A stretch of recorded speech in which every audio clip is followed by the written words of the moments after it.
Dalam episode sebelumnya sudah dibahas adanya dua silsilah yang unik dari keturunan Abraham. Jika ditelusuri lebih lanjut, yang satu tertulis anak-anaknya ada 12 orang.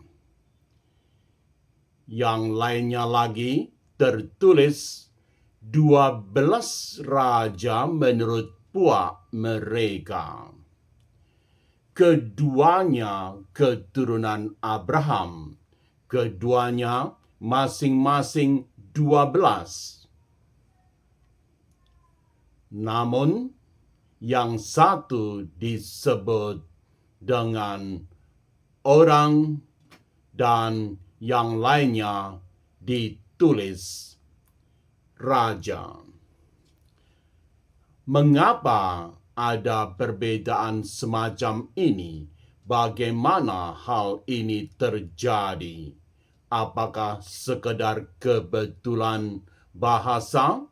Ataukah ada makna tersembunyi yang sengaja ditanam oleh penulis Alkitab? Hari ini kita akan membongkar misteri ini. Tokoh Alkitab. Selamat datang di channel Tokoh Alkitab. Tema hari ini 12 orang versus 12 raja. Makna tersembunyi keturunan Abraham. Pengantar.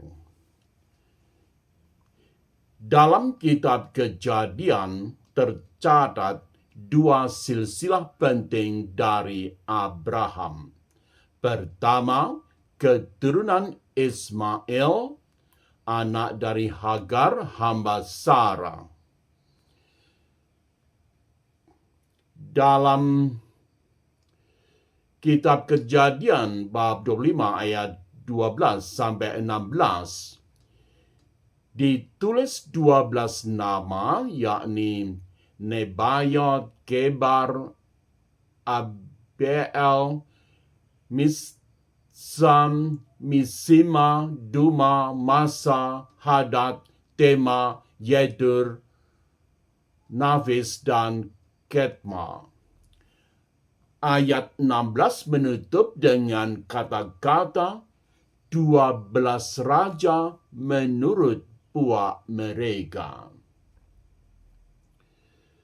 Kedua, keturunan Yakub, anak dari Ishak, anak dari Sarah, dapat dibaca dalam kitab Kejadian bab 5 ayat 22 yang di situ dituliskan 12 anak Yakub, Ruben, Simeon, Lewi, Yehuda, Isakar, Sebulon, Dan, Naftali, Gad, Asher, Yusuf, dan Benyamin. Ayat 22b menutup dengan kata-kata anak-anak Yakub ada 12 orang. 12 raja, 12 orang. Perbedaan yang mencolok, bukan kebetulan. Itu uraian sebagai pengantar. Selanjutnya bagian 1, 12 orang yang baru memulai. Anak-anak Yakub disebut 12 orang.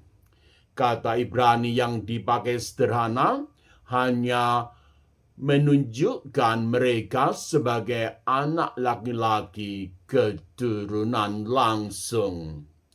Mereka belum mempunyai gelar dan belum mempunyai kuasa. Mereka baru bapa suku yang baru akan menjadi bangsa di generasi-generasi berikutnya. 12 suku Israel baru terbentuk setelah Yakub meninggal. Mereka baru menjadi bangsa ketika keluar dari Mesir di zaman Musa. Mereka baru mempunyai raja di zaman Saul,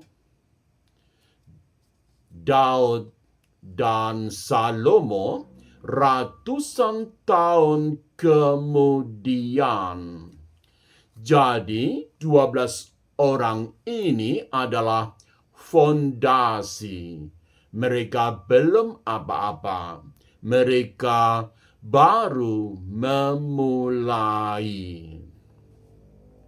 Bagian 2. 12 raja yang langsung berkuasa.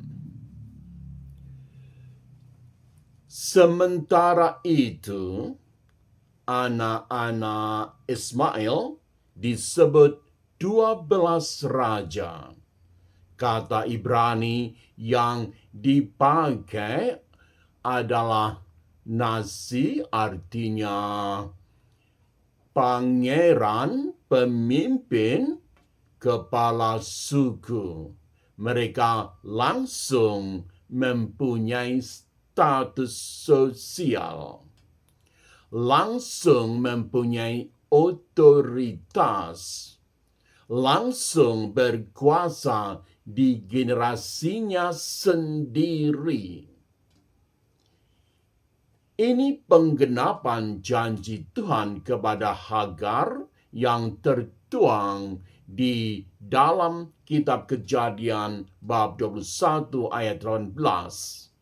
Janganlah takut, sebab ia akan kubuat menjadi bangsa yang besar. Ismail tidak perlu menunggu.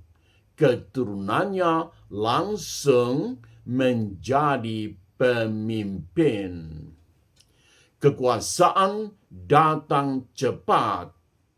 Bangsa terbentuk segera. Bagian 3. Makna tersembunyi. Disinilah letak ironi yang indah. Anak hamba Ismail lahir dari jalan pintas manusia, langsung mempunyai 12 raja. Kekuasaan cepat diperoleh, langsung memiliki status yang tinggi. Namun garisnya berakhir di padang gurun. Anak perjanjian, Yakub, lahir dari janji Tuhan yang mustahil. Hanya disebut 12 orang. Tidak ada gelar, tidak ada kuasa. Namun dari 12 orang inilah lahir bangsa yang bertahan ribuan tahun. Dari sinilah lahir Daud. Dari sinilah lahir Yesus Kristus.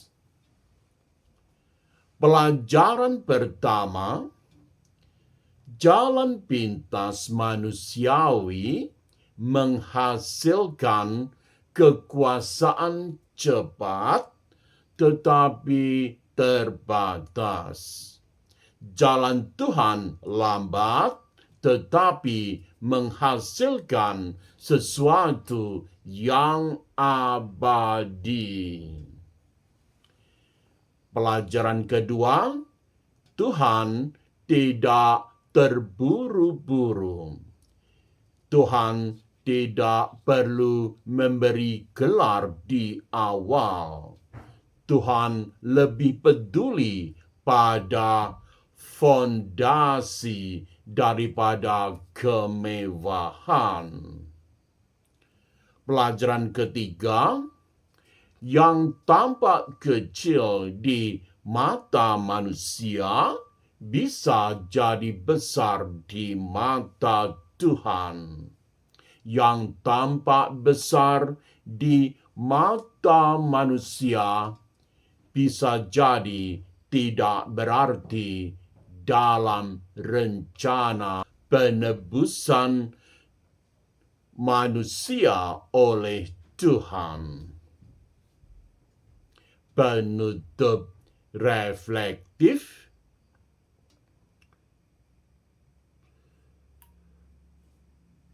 Bisa jadi hari ini saya, Anda, kita merasa seperti 12 orang belum mempunyai apa-apa, seperti gelar, posisi, belum diakui, dan ungkapan lain yang serupa. Anda, saya, hanya orang biasa memulai sesuatu yang kecil. Percayalah, Tuhan sedang membangun fondasi. Bukan untuk Anda saja, tetapi untuk generasi yang akan datang. Tidak perlu iri pada mereka yang tampak seperti 12 raja yang mendapatkan kesempatan yang cepat, yang berkuasa cepat, yang sukses instan. Karena yang bertahan bukan yang cepat, tetapi yang setia kepada Tuhan. Tuhan tidak memanggil kita untuk menjadi raja di mata dunia.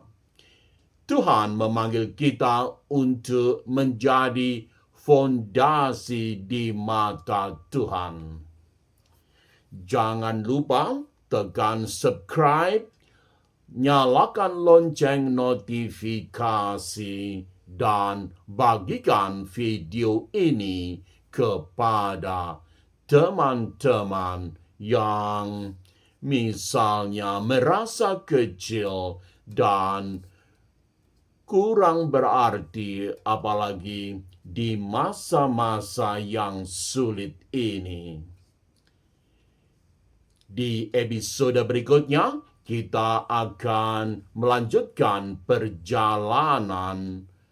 Bisa jadi masih di kitab Kejadian, misalnya dengan menelusuri jejak Esau, seorang kakak yang kehilangan hak kesulungan karena semangkuk makanan.